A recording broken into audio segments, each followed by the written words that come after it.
Remember, red means recording. Let's remember that. Hello and welcome to Katunkwit Chronicles, another episode. I'm here with none other than the wonderful Ashlyn Komoric, who I am going to attempt to amuse this entire time, as my objective here is to make her smile. Let's see if she can. I did bring a Pellegrino so that she could open that and enjoy the wonderful taste of. Oh, is Pellegrino one of our sponsors? I don't know. Well, they could be. Call us and give us money. Flavored mineral water. Okay, there it is. Wait a minute. Should we hear the refreshing sound of a Pellegrino being opened? And right after that, we're going to hear trumpets and waves and bubbles. Ah, that's the sound I like.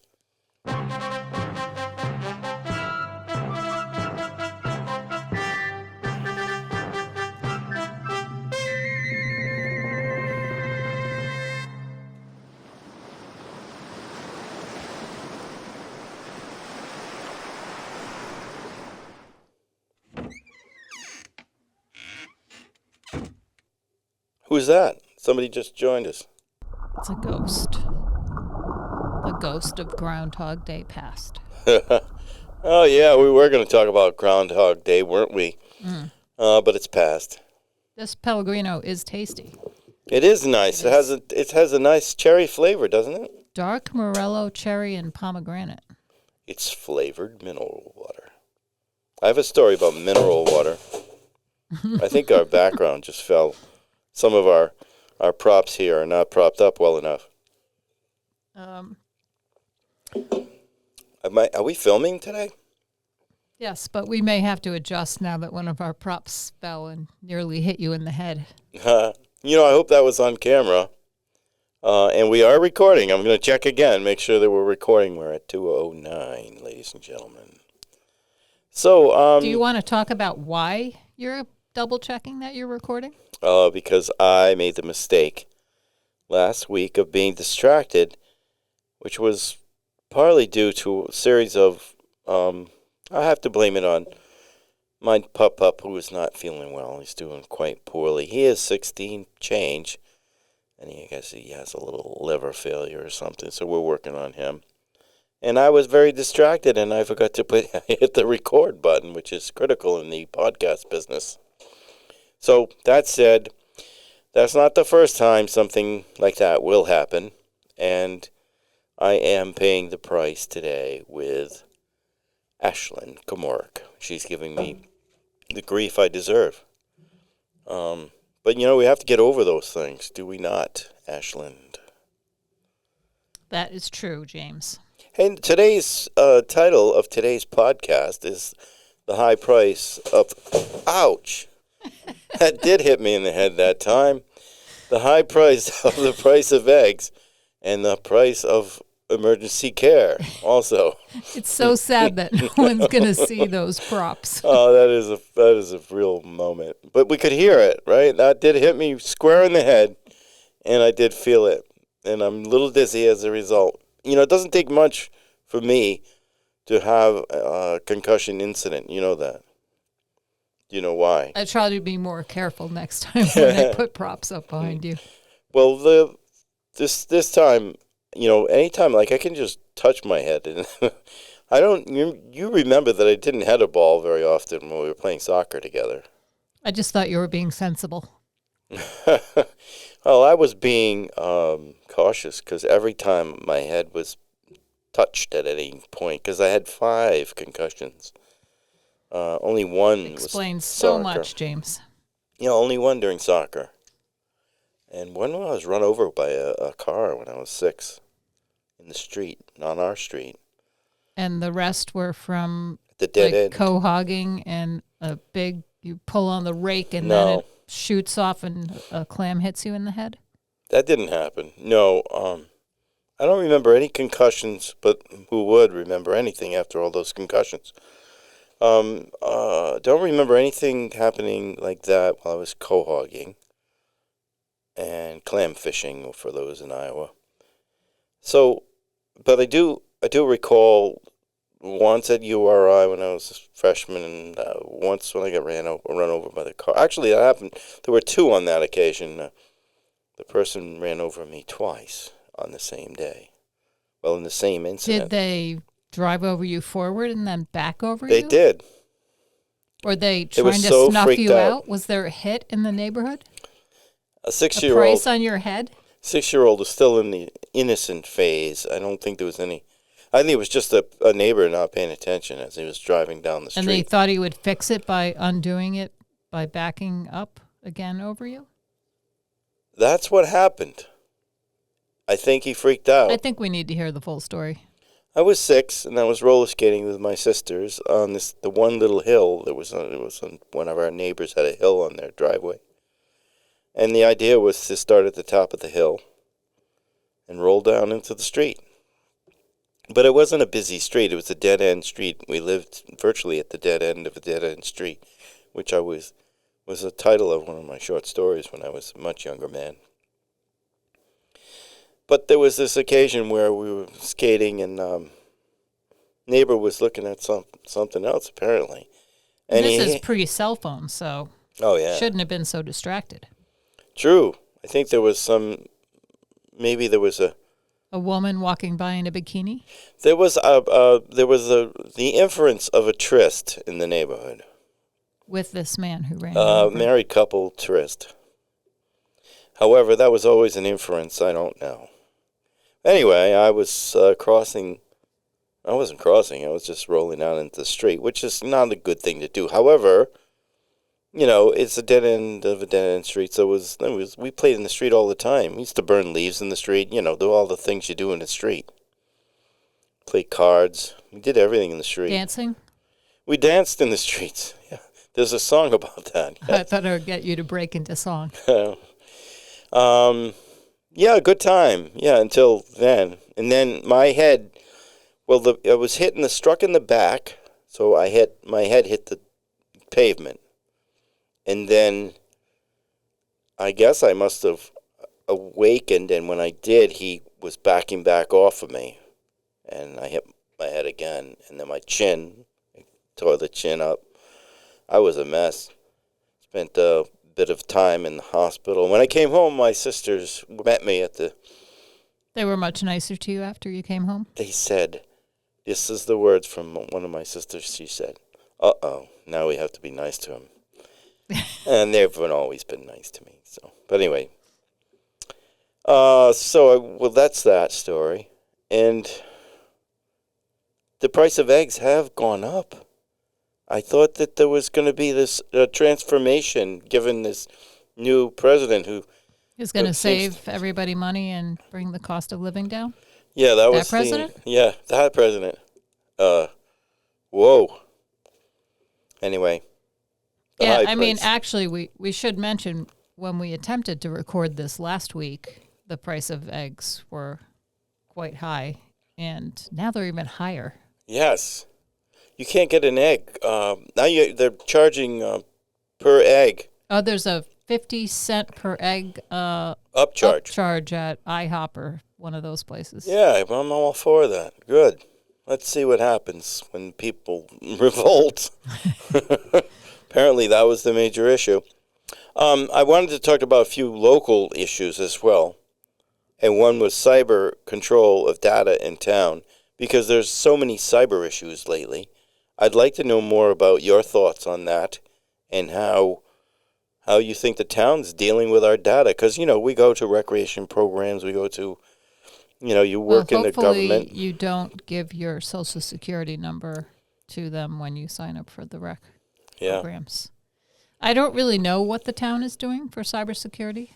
Yeah, I would be curious about that.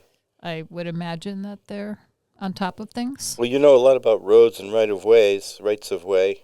How they rights of way? Yeah, they're rights of way. Mm-hmm. Tell us about those, because those are similar to cyber issues. Can you tell me about the connection between them? Well, roads connect, as do cyber, whatever they are, bytes. Cyber bites. Cyber bites. Those are really good. They're very, very tender. tender, and they're the least fattening food there is. Tiger bites. You lose quite a bit when you get attacked. Yes. So you're lighter than you were before, especially in your wallet. That's right. Your cyber bites. The Russians are taking a few bites out of us here and there, right? All right. So roads and rights of way. Have you got any further with your project? Because I know that you're leading the way on this. And, this is an issue that I believe strongly about, and I feel strongly about, but seems at the moment that we're losing our rights in every other direction, seemingly. Yeah, I mean, Rhode Island's doing, as a state, is doing okay in regards to rights of way to which typically are to the shore, but not necessarily. The rights of way, as long as you're not a person that. Well, that's more of like a local problem, right? Yeah. So there are people who live near rights of way who think that the only people who should use the right of way should be their neighbors that look like them. Isn't that an interesting problem that we have locally that actually... And I don't mean just locally here in Cotuncquit, but locally, even though the state has made, there's laws and rules about all this stuff, it's in these small towns and neighborhoods where the neighbors kind of try to cover the rights of way up or... rights of way lead to fishing. Right. They don't want people from the city coming down and fishing. Right. You know what fishing can lead to? Eating. Could lead to dancing, indirectly. Yeah. Fishing, dancing. And they don't want any dancing. No. They don't. I mean, if you think about it, you live on the water and it's beautiful and, you like to look out and occasionally there's boats and interesting things going by. But to have like a community of people having, like being able to look out your window and seeing people fishing and enjoying the beach and having a good time and having a picnic. Clamming. You don't even have to watch TV. It's interesting and that kind of stuff should keep you going. You shouldn't be saying, oh, I want to see my pristine right of way next door and only see Joni from up the hill. I don't want to see anybody else there. There's this group of folks that seem to want to grow large trees in the middle of and forests and jungles. But then there are the people who want to cut the trees down because they live across the street and it's blocking their view. Those are the issues here. I think there's so many important issues that are all related to immigration, right? Somewhat, yeah. Isn't everything related to immigration according to our new president? Right. I mean, we're obviously, you and I are the spawn of immigrants. Yes, we are. Some more recent than others, but, basically the Narragansetts could come and say, hey, get out. We don't want any immigrants on our Cotuncquit Island. Yeah, I would actually...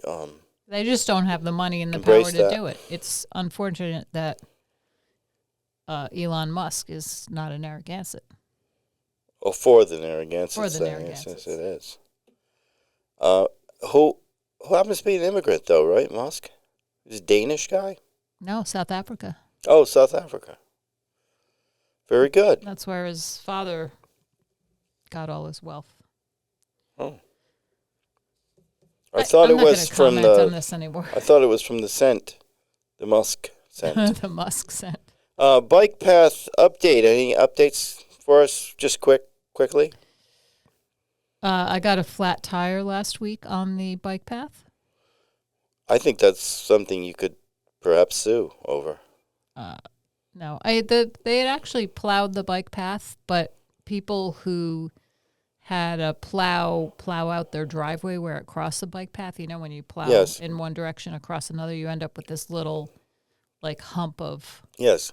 Yeah. And it was kind of I was coming down the bike path. It was icier than I thought, so instead of just smushing through it on my bike, I launched over it and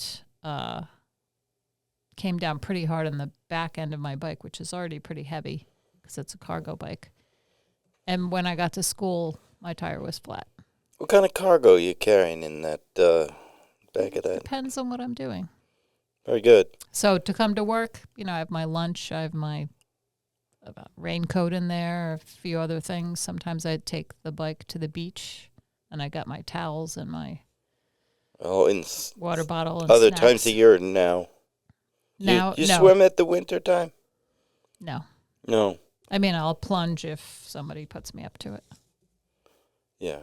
Would you stay in on the plunge? When you plunge, do you go in, stay in the water?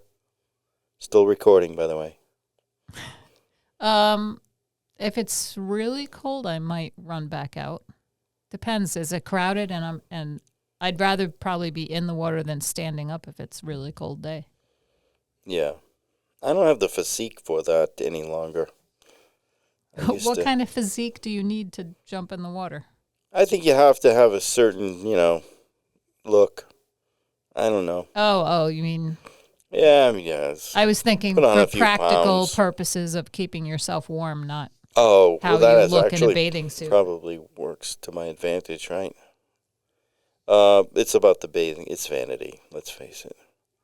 So, it comes back to keeping up with the Joneses in Cotunkit. Are you doing that? Keeping up with the Joneses? No. No. I mean, the new Joneses... Can't do it. How can we keep up with people who put in homes that look like resorts? Well, Joneses, that I knew, I went to a party when I was about 10 or 8 or 7, I don't know. And they played, oh my God, Twister. musical chairs. Oh, Twister would have been. Nobody plays musical chairs anymore. I think kids are too sophisticated for that. No, at the Halloween event they do at the Fort. Yeah. Fort Perry. They do musical chairs for pies. Oh, I like the idea of getting something. Is this a big skunk year coming up? I don't know. I think we're due for one. I don't think we've had a big skunk year in a while, have we? We have a significant rabbit population, and it's only growing. I noticed some of my rabbits have a girth around the bottom there, so I think that they're ready to drop some rabbits. Are the rabbits like putting in accessory dwelling dens? Seems like it, yeah, in my yard. Well, my dog doesn't have the capacity to chase them any longer, so. So what about this ground dog saying it was early spring? I'm liking that. I'll take any kind of inkling of warmer weather. It's been pretty chilly.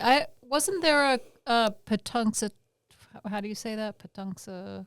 I don't know. Tawny Phil or whatever. It's not Cotunkit. I don't know it. He was in conflict with another groundhog from New York. We call him Cotunkit Phil. Oh, was he? Oh, so one of them said winter's almost over, and the other one said no. Is she is or is she ain't my baby? Golfing in 30-mile-an-hour breeze yesterday. That was pretty cool. It was cold almost down near the water. I was in Westerly playing at Winterpog. Because it was windy yesterday. It was windy. And I had this idea that it was going to be 40-something. and Which it was. But at the water it felt closer to 30, and it did affect my golf for sure. At least my score. And I didn't even keep score after a while because, it's early season. This is just for swinging and chatting. And good kite flying coming up. Do you fly kites, young lady? I haven't flown a kite. Maybe when my kids were little, we flew kites with them. But oh, we do every year. We could climb. We're not good at it or anything. At your house? Oh, certainly not. No, we go down to a local establishment. You don't go out to Brenton Point? I've been there. I haven't flown kites there, but I've seen people doing that. No, we're more likely to go to a beach and fly. I think the last time we did it was during COVID, so it's not a high priority thing. But I saw the kites recently, and I just wanted to mention it. I think it would be more fun if it was competitive, like I'm sure you've read The Kite Runner. Yeah, I did. But, truthfully, it just seems inappropriate to associate kite flying with competitive. We don't have to be competitive in everything. But once you get the kite up there, it's just up there. I know. It's fun, though. It's fun to be doing I think it's fun something. to get it up there, but then I'm like, okay, it's up there now. But if I was doing figure eights or dive bombing things, that might be more fun. Boy, it's tough to keep you amused. Colin Gentry's horse. Did you know that Colin Gentry's horse escaped? I didn't know Colin Gentry had a horse. Yeah, he does. He has a horse, and he really shouldn't have a horse where he lives. I guess there's rules. Did you know that you can't keep, in Katunqua, you can't keep a boat in your front yard? Does anybody actually enforce There are that? front yard boat police here. Yes. Can't do that. However, this That dude makes had me a wanna horse put a in boat in my he front had it yard. on Blessing Hill. Is in his backyard. A horse. But he wasn't grandfathered in with that horse. I don't know how old the horse was. But the horse ended up walking up Narragansett Avenue. He got loose, walked up Narragansett, and the horse died. Did you know this? It was tragic. Was this in the paper? Yes. No, it wasn't in the paper yet. It just happened. Oh. So it was on. Why did it die? In fact, it actually died just right near the Katunqua Press office there. I think of, just old age or it got scared or whatever. I don't know. How do horses die of? Well, if you're walking down the road, he could have been hit by a car. Oh, no, it wasn't that. It wasn't that. I mean, that's pretty close to the Katunqua Cafe. Somebody might have given him too many beers. There you go. That's going back to the beer again. You've got that on the mind. Are you making some beer lately? Soon? No, I think we're done for a little while. Okay.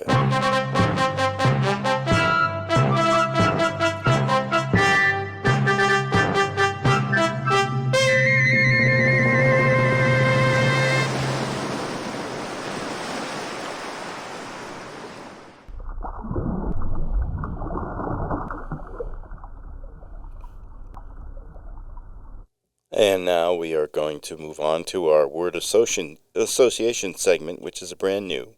Well, it was new last week, but once again, yours truly did not record that segment, so what are you going to do? All right, so word segment. This is the word association segment. And this time I'm going to write down your answers as you say them. So you might hear a little clicking, keyboard. All right. Don't look at the words. I might do it in a different order. Okay. Okay. First word is column. Ionic. Second word, forced. Pushed. Third word, penultimate. Penultimate. Nearly done. Okay, that's my fingers working hard. Corsequin. Islander. Nice. You'll love this one. Fantabulous. Tasty. Whoa. All right, next word, Fenwick. Bishop. Nice. Bishop Fenwick. Molten. Rock. Thought you might say that. Farcical. The present administration. Or just use his real name. Okay. Divulge. Rat. Oh. Ramekin. Creme brulee. Ooh, I like that. We can talk a lot about that. All right, everybody like that noise in the background? Blue. Bell. Townie. Ambiguous. All right, I don't even know how to spell that. Did you have spell check over there? Yeah, I'm sure we do somewhere in this machine. I think there's only 2 left, ladies and gentlemen. 2 left. And we've got Ashley Kamoric. The final 2 questions. The final 2 words. First word, clemexitude. Gibberish.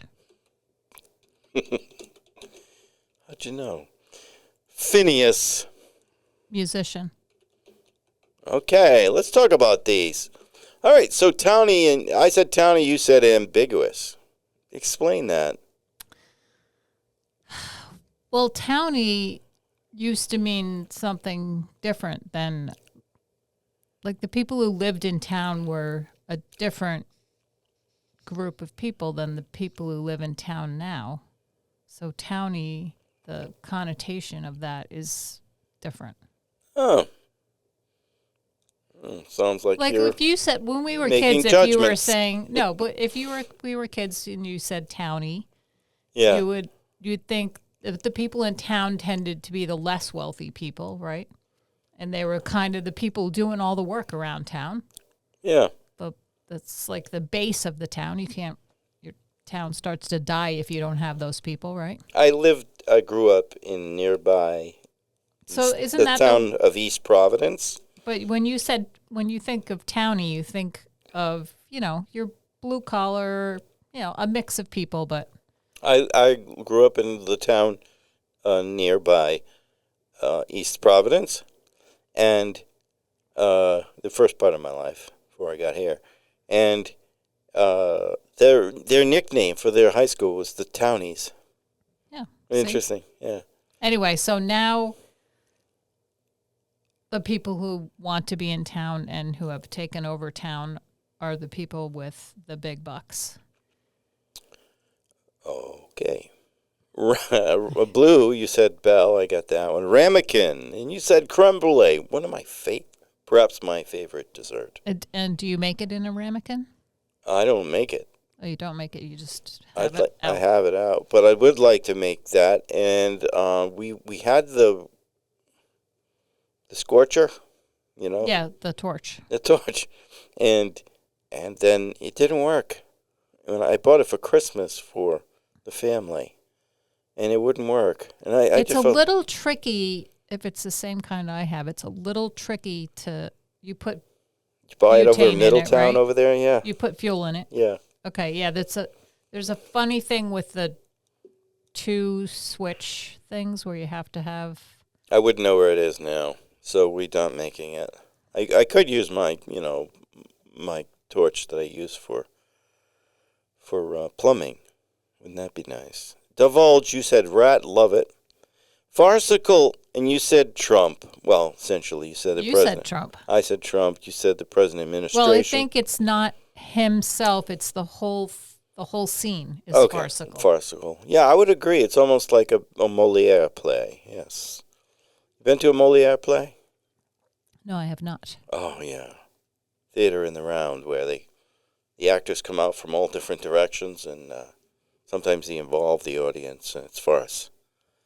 It's worth going to, but you have to be in the right mood. It's almost like going to see Rocky Horror Picture Show. Okay. However, without all the... It's kind of like going to Savers. Yes. Yes. You just have to be in the right mood. You have to wrestle the next person for the T-shirts. Moulton, you said rock. Loved it. Fenwick Bishop. Bishop Fenwick. Is this a person that you knew in another life? No, Bishop Fenwick is a school in Massachusetts. All right. Column, and you said ionic, and that is a column.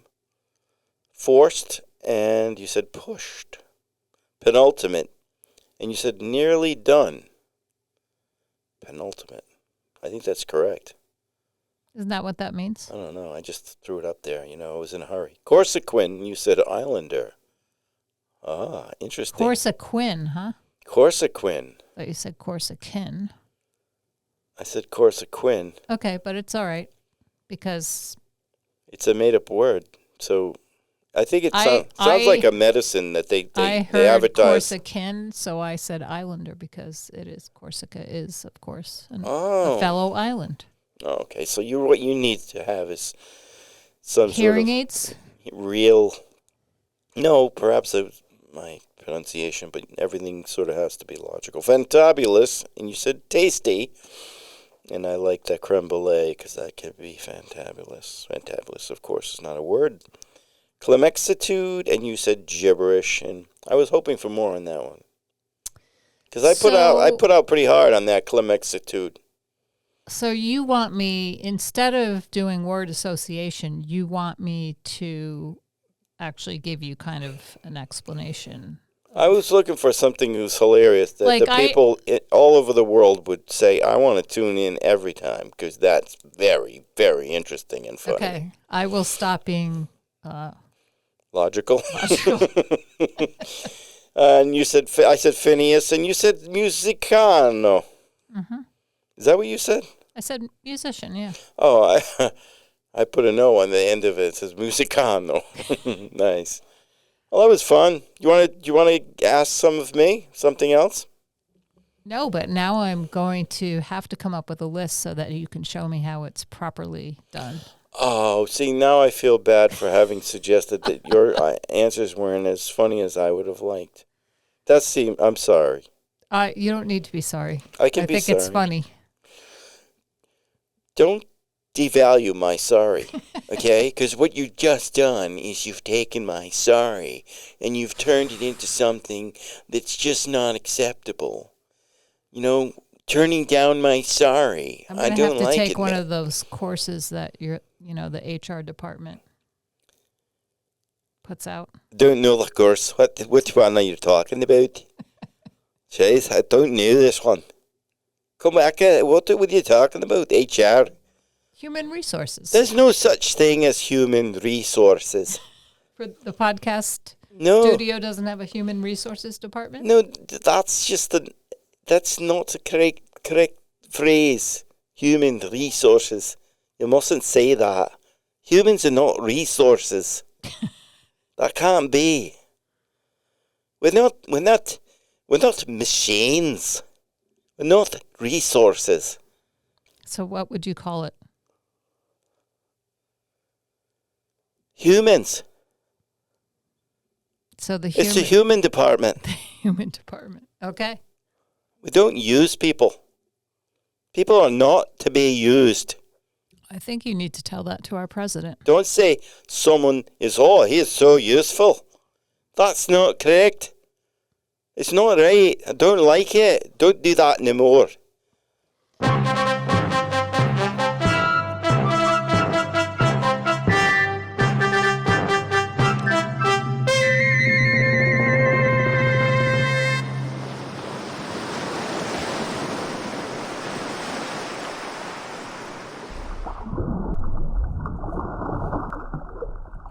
Now we're underwater. And we're at that section of the show where we say something and the other person determines whether it's bullshit or not.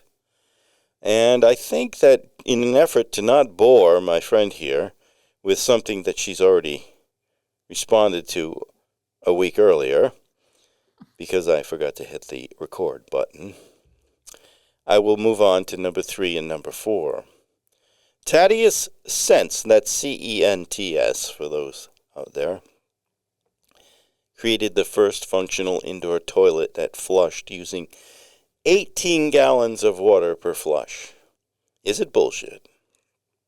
Or is it not? It's bullshit. It is bullshit, except I think the water usage was high. The English court here in God, I did some research. I know that's against the rules, but... Oh, to find out who actually invented? English courtier and godson of the Queen Elizabeth I, Sir John Harrington, described his innovative contraption as a satirical pamphlet in 1596, Baron, titled, Baron means God, a new discourse of a state subject called the Metamorphosis of Ajax, or Ajax. What? It's cleverly played on a Jakes. Okay, Ajax. And then popular slang was a slang for toilet. But the first flushable unit was no joke. And he did draw this thing, and it looks a little like a toilet. That was in what, 15? 96. But then, okay, so a little later on, there's a lot more about that. In 1851, George Jennings installed the first public toilets in London's Hyde Park. And they were very popular. Couldn't get a single piece of toilet paper back then. That's really crazy if you think about it. Yeah. Like if you were born in 1600, you were using an outhouse. Maybe not, The Well, great stink of 1858 brought warm weather that heated the waste in Thames, and Londoners demanded modern solution, and up came what is known as crappers. It was a type of shitter. It was called a crapper, and it had a big bell and a pipe, and the water came in, and you flushed it above your head. Yeah, not above your head, but it went down into the crapper. So it's much more like what we've seen. And then later on, the guy's name was Thomas Crapper. No kidding. I should have used that. So one. That's where the word crap comes from. Yeah. It says that with most middle-class homes in Britain holding flushing toilets by the late 1850s, Thomas Crapper took advantage. While the tale of him walking from northern England to London at the age of 11 to be a plumber was likely a myth, he did become an engineer who built, mass-marketed, and exhibited his toilets during this time. So that's the crapper. Is that BS or not? No. That's good stuff. That's the real thing. So there you have that. Do you have a bullshit for us today? Or do I have another one? I don't know. Do you have another one? Yeah, that was Thaddeus, right? And then I thought I had another one. No, I think that's all for today. Well, I have two others, but you didn't want to hear them twice. All right. Well, I'll do mine, and if you find another one, you can come back again, right? So Okay. my bullshit is about rats in D.C. My bullshit or not, I should say. Rats in D.C. Yeah, I thought it was an appropriate time to talk about rats in D.C. But anyway, Washington, D.C. Yes, there's many. So my statement is that there has been a 390% increase in the number of rats in Washington, D.C. in the last decade. Is that bullshit or is it not? Correct. Is it bullshit or not? I think it's bullshit. But the politicians that would meet that description has increased by 700%. Okay. So, yes, there's the politician take, which, the number could be. I guess quite high. that wasn't a very good answer. That was not as funny as you'd like. You seem bored. No, anyway, it was not bullshit. So rats are on, because of climate change, are on the increase in cities. So as the cities get warmer, rats apparently are fertile younger, and so they'll just have more and more rats, and that's why. And Washington, D.C. has the worst numbers for the increases in the last 10 years. Rats.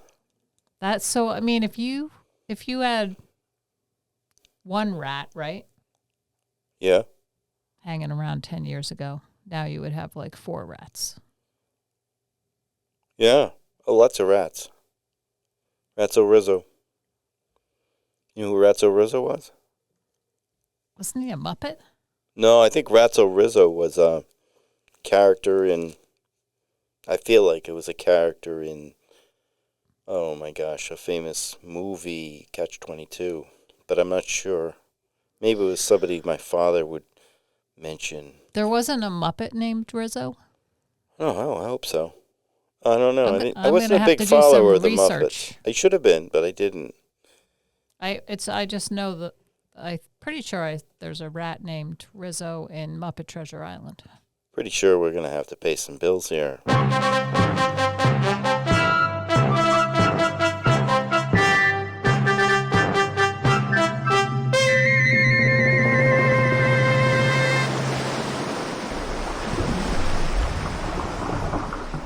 Okay, so there's Rizzo. You did some research, and we don't permit that. That's very distracting. Commercials and PSAs. That's the next segment, and because our friend, we didn't get any different sponsors this week because we didn't give any of last week's sponsors their due.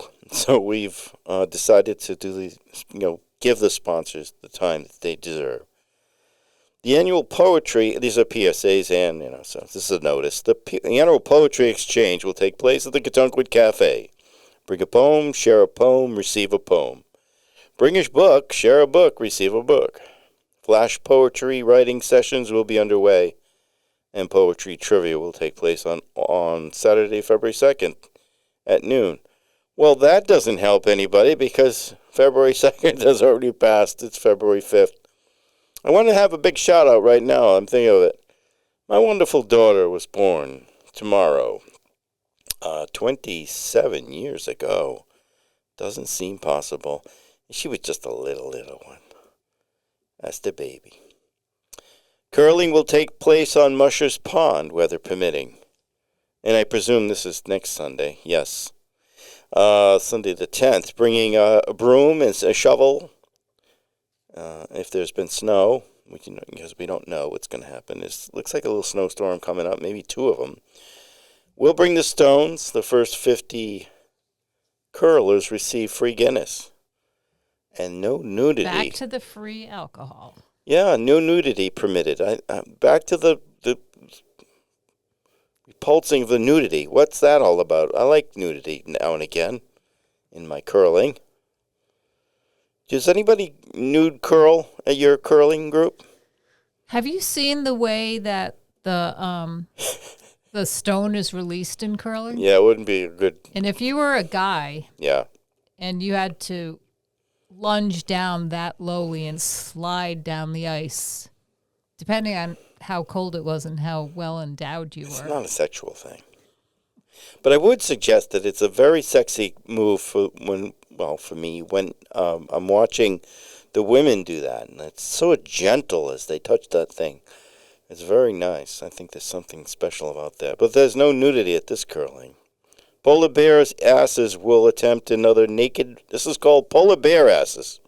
And that's BARE asses. Will attempt another naked plunge this weekend at Katunkwit Cove Beach. Police presence last week led to 3 arrests. Contribute to Polar Bear Ass's bail, that's BAIL fund, by contacting Judith Stempelmansoth. That's a tough name to say, Stempelmansoth, at their office located at 61 Katunkwit, Maine, Monday through Friday, 7 a.m. to 8 a.m. daily. So that's 1 hour. You can bring some money over there. And our commercial sponsors this week, Ruth's in-person at-home dental visits. We clean your teeth in front of your favorite chair. I guess in the comfort of your favorite chair. Could be in front of your favorite chair, too. While complicate teeth cleansing, why complicate it? Ruth will come to you, and she holds the coveted dental hygienist in training certificate. Everybody should have that. So when your teeth feel that buildup of plaque, call Ruth. I'm not even sure it's legal to do what Ruth is doing in your home. Is that correct? Well, I mean, you can have doctors that house right. calls, That's right? So a dentist, a doctor. But a hygienist in training certificate? Ruth, nothing against that. I'm so glad that you got the training certificate. But wait a minute now. Well, there won't be anybody to regulate this sort of thing in the future, so it doesn't True. matter. That's right. And the grass and the trees and everything else is all going to go to hell. Along these same lines of in-home service, call Dr. Mal Desotic for all your home colorectal examinations. Don't rely on those do-it-yourself examination kits. Call Dr. Malad Sadik. He'll bring all the machinery to your home for a complete examination. Call now as appointment slots are filling up. Oh, that's a bad pun. Why be out of the comfort of your own home when receiving personal health care in those hard-to-examine spots when Dr. Malad Sadik will come to your home? Dr. Malad Sadik accepts all types of insurance and cash, too. Note, only one visit is permitted over a 5-year period as per insurance regulations. Apparently, people are asking Dr. Malad Sadik to come back for additional examinations within the 5 years, or he wouldn't have put that in. I gotta read this. Mausoleums and Menches. Burial service. The full-service end-of-life realtor based in Katunkwit. We offer prime locations in Katunkwit Cemetery, overlooking Narragansett Bay, whether it be a simple urn burial or a one-story stone structure. At MNMBS, we maintain your view throughout eternity. Step by MMBS, located next to the Erectile Dysfunction Studio in Midtown. Wow. Sophie's Lemonade stand returns to the base of Primrose and Katunkwit, Maine, coming May 2025, as weather permits. Get a cold glass of freshly made lemonade, made by children and supervised by acclaimed food enthusiast and chef, Dimitri Devereaux, winner of America's Top Chef. This is some damn good lemonade, says Primrose resident and longtime URI football enthusiast, Paul Teledrine. What does football have to do with any of that? You get thirsty?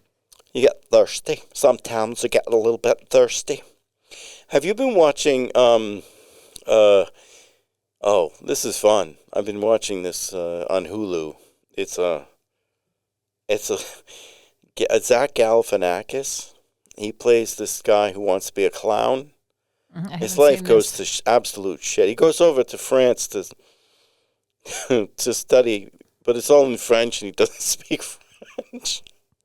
And he has to come home, and his life goes to shit. And Louis Anderson is his mother. I mean, he's playing a woman.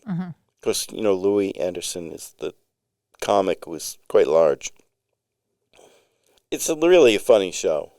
So, anyway, he has a brother that is a twin brother, and he talks just like I just did. So, URI football? You want to go to URI football? Well, go to URI football. That's all I'm going to say. You're going to go to URI football. He's fun. Okay, so that's all we're going to say about that.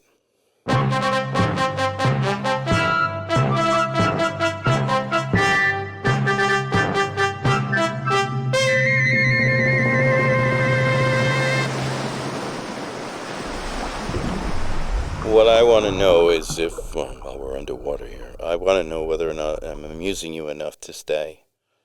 Will you stay? Will you? Is you is, or is you not going to stay? For today? Yeah. Yes, I will Okay, stay. well, I wrote this story specifically because I didn't want to, go off last week's script, and I wanted to create something new and exciting. Hopefully it's somewhat interesting to you, but you always kind of like the stories. You're making notes this time, I hope? Okay, so this story I don't have a title for, but I'd like to read it. It's very new, as you might be aware, and the record button is still red. That's good. Are the numbers slowly ticking up? Yeah, they're going up to 49, so we're moving along here. This is a story about a couple of people in town, and these are people you know. You know Sally and you know Lois. I know for sure. Pardon me. I think they're on one of your committees. I don't know how you deal with some of these folks anyway. So, and I know for sure you know these people. Hopefully. However, they're not the same names. I don't use the same names, but you'll know who these people are. I don't use the same last names. Do you use the same first names? No. No, not really, but I'd like you to think so. Sally Stanfield got off the bus at Veteran Square in Catunquit and lifted her heavy bags from the bus's final step and slumped onto a bench overlooking the Snell Bridge and the city of Newport in the distance. Stanfield had spent 30 hours on a plane traveling back to Catunquit from Thailand. She left her husband and kids and flitted off with a friend to Bangkok, and then to another island, the island of Phuket, to spend some, quote, downtime, she said, when she suddenly called her husband, Rick, to inform her of her plans. Seeds of regret fill her mind as she awaits a lift from a neighbor to bring her back to her house on West Ferry. In her mind, she rehearsed what she'd say to her neighbor when she arrived.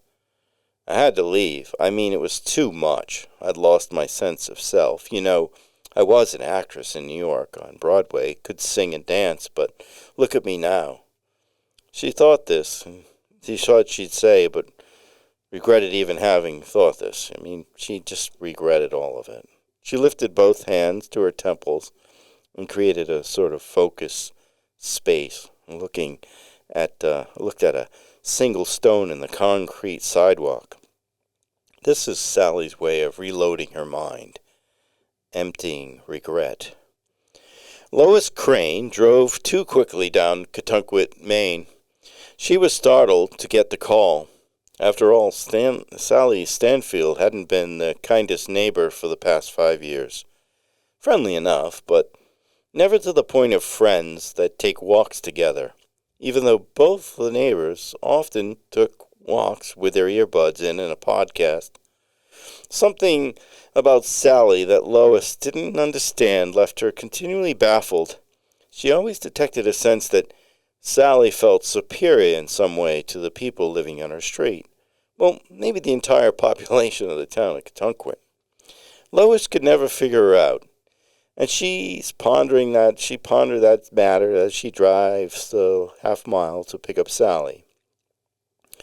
She's driving a bit too quickly as she passes a dog walker who signals that she slowed down, her unleashed hand pressing to the ground, signaling a need for significant speed modification. Lois glanced at the dashboard, 45 in a 25 zone, and she let her foot off the gas. Why am I rushing? Let her wait, Lois thought. Sally looked at her phone, wondering where Lois was. After all, she texted her 10 minutes ago. She must be baking fucking bread or cleaning the underside of the refrigerator. Sally smiled as she thought of Lois's spotless home. Sally and Rick had been heating with wood, so the house has taken on a more rustic smell and an accompanying look during the long days of winter. Sally had tried everything before this trip. Vitamin D supplements, B12 shots, which worked for a few days. Her house was lit up day and night like the Taj Mahal with happy lights on every wall. Nothing seemed to fix her depression. Leaving suddenly to fly to Asia hadn't filled any hole in her depression. Lois saw Sally sitting on the park bench and waved. Sally just nodded her head as Lois passed. She turned on Cotton Hill Road in front of the coffee shop hardware place located on the corner and turned into the waterfront parking lot, bounced from her car and opened the trunk. Sally lifted her tired body from the bench and said, "It was a good trip, kind of tiring, long flight. Everything good in the hood?" she stated, finishing with a question. Lois swallowed hard. I was supposed to ask the question, and you were to answer. But this way's okay, I guess, Lois spewed awkwardly. Best thing that ever happened while we were there. The absolute best, Sally gushed. What? Lois asked succinctly. We were upgraded to this amazing suite. I mean, with a personal pool, a hot tub, and a beachfront access, too. We had our own driver. I'm not even sure why, but the Ritz called us, and wham! Right on the beach. That's so good.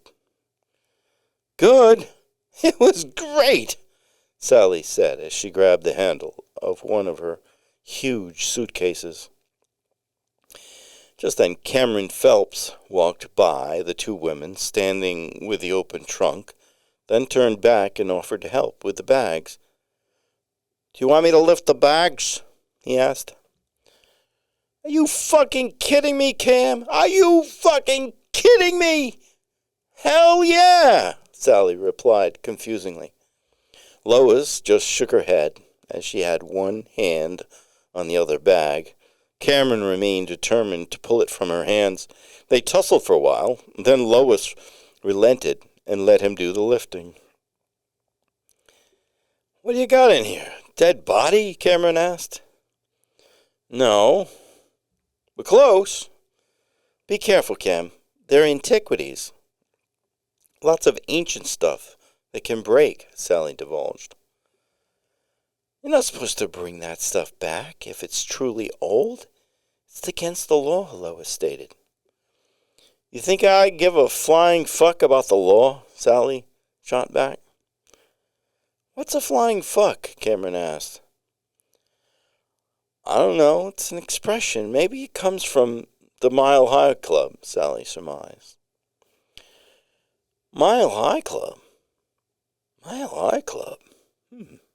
Cameron mutters as he lifts each bag carefully and places them in the rear of the Lois's new Volvo XC40.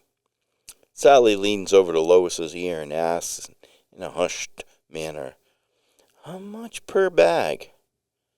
What do they get?" Lois blurts out, "It's a favor, Sally. The guy's doing you a favor. Don't you understand that?" "But obviously he doesn't have any money. He walks around town all day helping people. What the fuck is that all about?" Sally said a little too loudly. Cam stared at Sally and shook his head and walked on. Sally looked up suddenly, her head on a swivel, neck craning out to improve her vision. She started across the street, not in the marked walk path, but in the middle of the four-way stop. And she stopped in the middle, pointing at a photographer with a long lens camera pointing at her.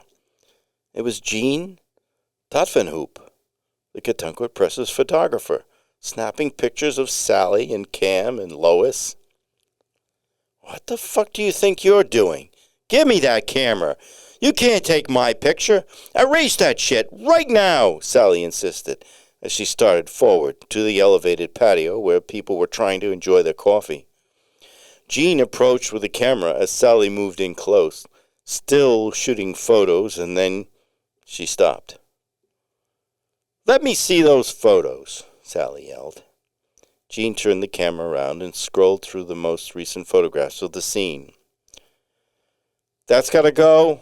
Delete, delete, delete. Oh, that's a good one. Keep that one." "Do what I say now, or I'll call the police," Sally threatened, her phone in hand and lifted above her shoulder. Okay, relax. "You're Sally Stanfield, right?" Jean asked.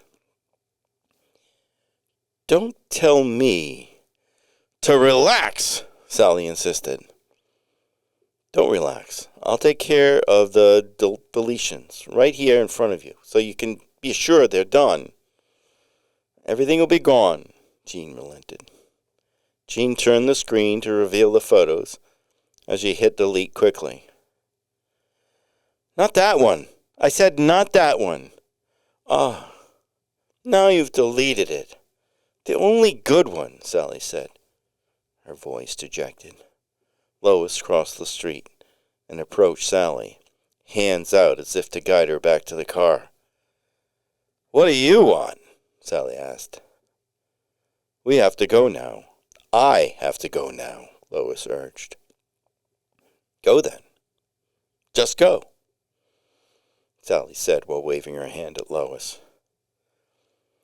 But I have your bags in the car, Lois said. Can you be a dear and leave them at my house? Anywhere in the front foyer is fine, Sally directed. What are you going to do? You've been gone for 3 weeks, Lois said. Coffee. I'm staying for coffee, Sally said. But your kids will be home soon. He'll be home with them, or whatever he's arranged. They've waited this long, Sally said while waving at Lois again, as if shooting a fly. People sitting on the brick deck outside the coffee shop nearly all stared with concern quizzically, as if in some preordained manner. They gathered their gear and left. Sally sat down alone in the bright morning sun and ordered coffee from a member of the counter staff that was cleaning the tables. We don't have table service, ma'am. You'll have to order at the counter, the coffee shop worker said, and went on wiping the tables after spraying each surface with a spray bottle. I didn't want any coffee anyway, Sally said, followed by a huge shoulder-slumping sigh. Sally walked home slowly. She stopped to pick up dog treats at the pet shop and to pet the owner's dog. Stopped at the library to read the entertainment section of the New York Times, and eventually made it home. The end. That's kind of a downer. I thought you were going to be amused. I was amused, but then I started thinking about this poor lonely woman who's just can't find anything to make herself happy. It is. I mean, it is. It isn't the happiest of stories. There's a couple of little moments there that are a little bit funny, but I know what you mean. But this is Sal. Well, we won't call her by her real name. It isn't Sally, is it? I hope not. I think it is. But Ms. Stanfield, we'll call her. She's you know, you could see this happening because I saw it happening. So I had to record it in my own way by writing it down. You know, this stuff happened. I thought it was very well done. I felt like I was there. Yeah, I think that all my stuff has the photographic, not photographic, cinematic kind of approach, right? So that we're walking along and we see things and then we see more things. But it's what these people do in between and how they approach one another.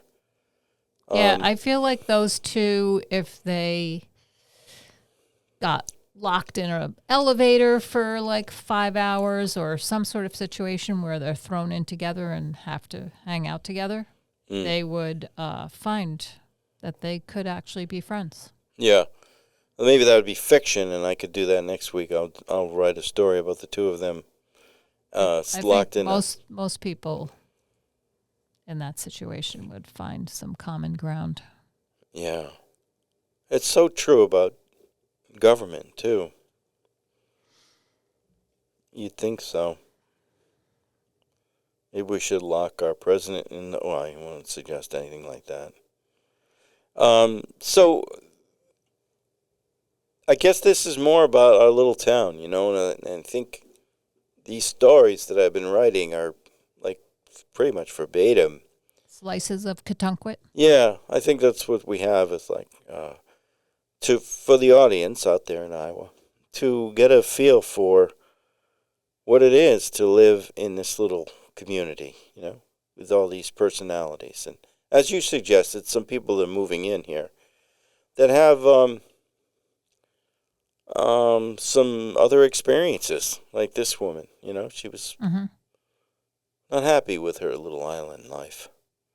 You know, people think that everyone's happy here, but they're not all happy. And it is sad. It's a sad story. You have a title for it?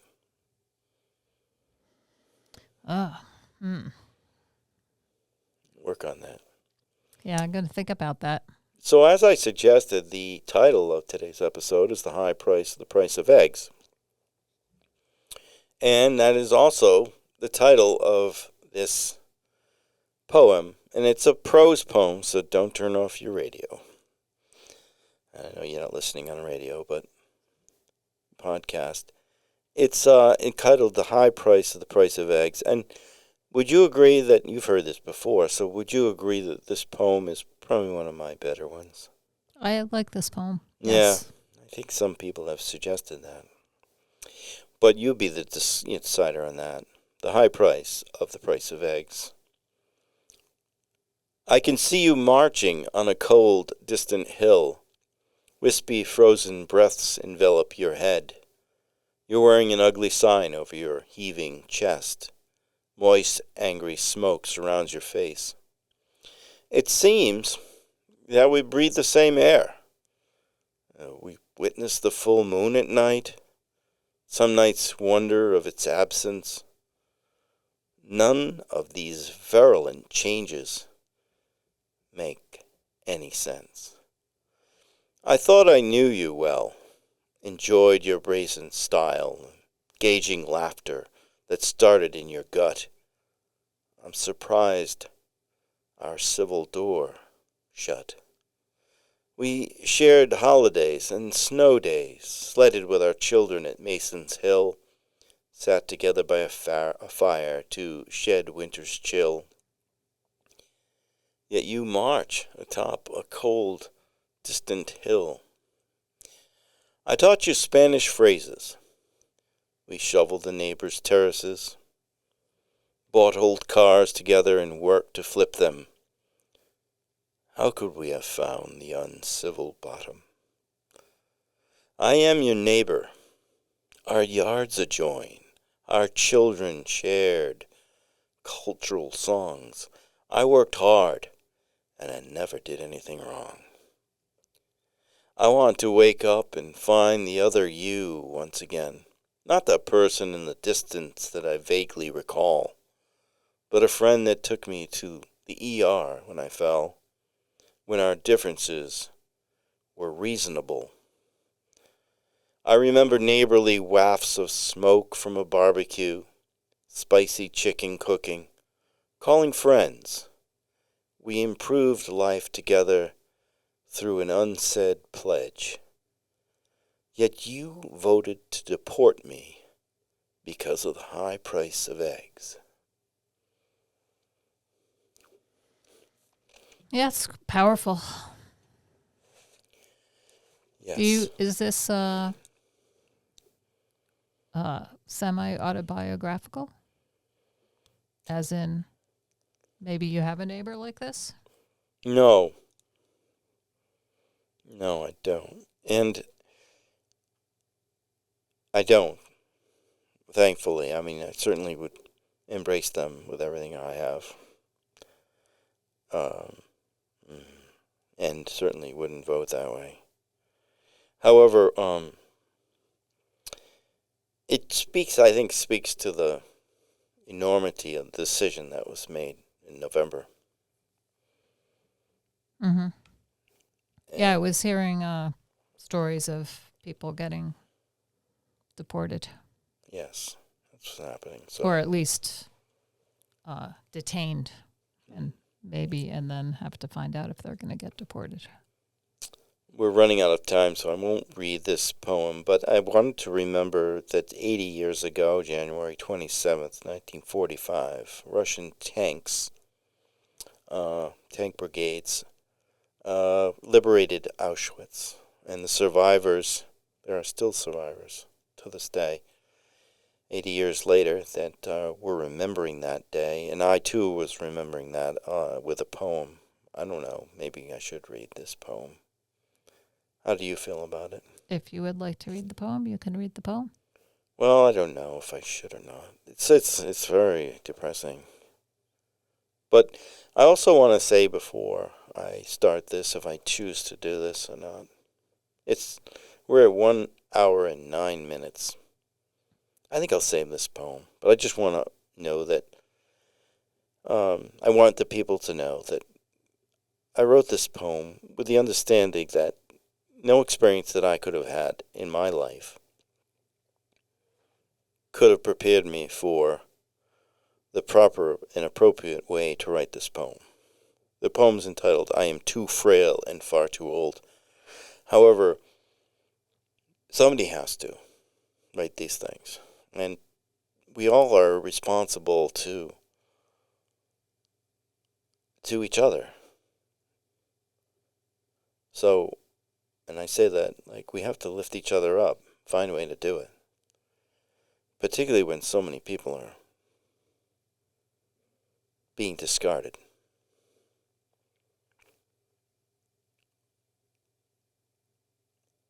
Suffering. That's where we'll end tonight. This day. I wish you all well. And that's all from Katunkwit Chronicles. Thanks for listening.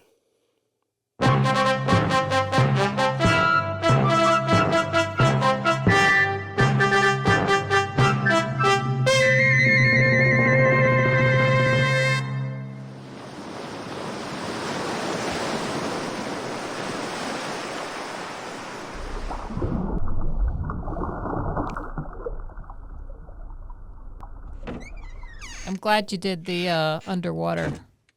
Yes, the underwater. It's good to have the underwater. Let's do it again. We are underwater.